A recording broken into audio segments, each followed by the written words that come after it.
This is Ian Cameron for Sportsbook Review with your college basketball play of the day for Sunday, January 29th. We go to the Pac-12 and take a look at Stanford taking on California.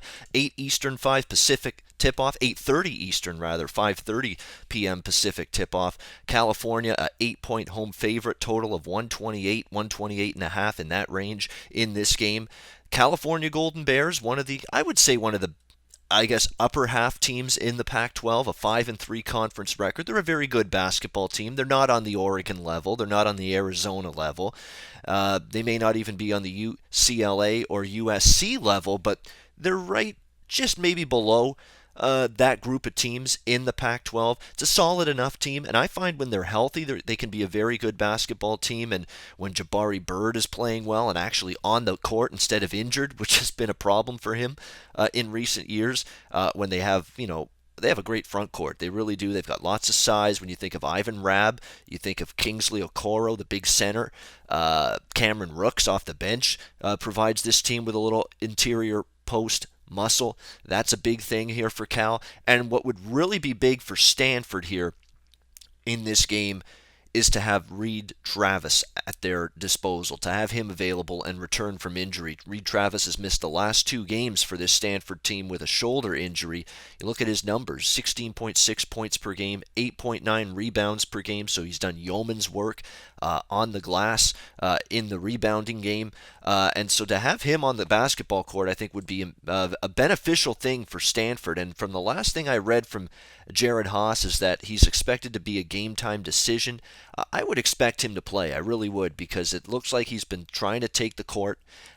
He's a big part of the Stanford team. They're a better team, obviously, when he's out there. And if he does play, and even though the coach is saying game time decision, my hunch says that he's probably going to return for Stanford in this game. That's definitely going to be a big boost. Maybe something you want to monitor. I'm going to maybe be making this bet regardless of whether Travis plays or not.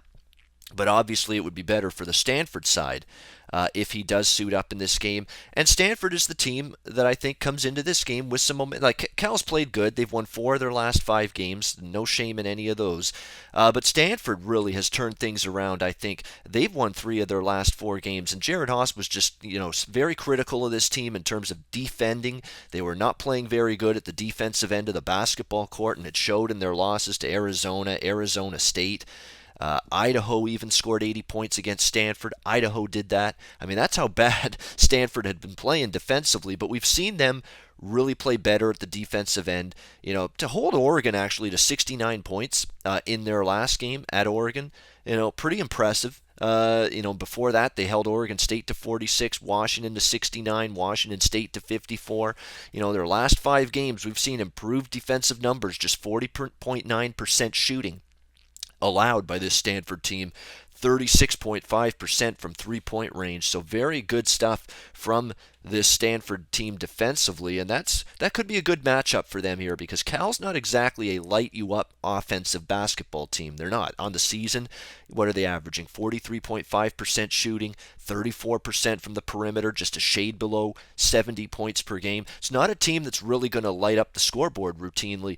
I think Stanford's improved defensive play the last few games could serve them well here. Again, they could get Reed Travis back. And then you look at the recent point spread failures for California, and it maybe is a little bit of a hint that they're an overvalued point spread commodity right now. They're 0-4 against the spread in their last 4 games. Now, they are 3-1 straight up during that span, but we care about the ATS results, and Cal's 0-4 ATS their last 4 games, including 2 of them at home.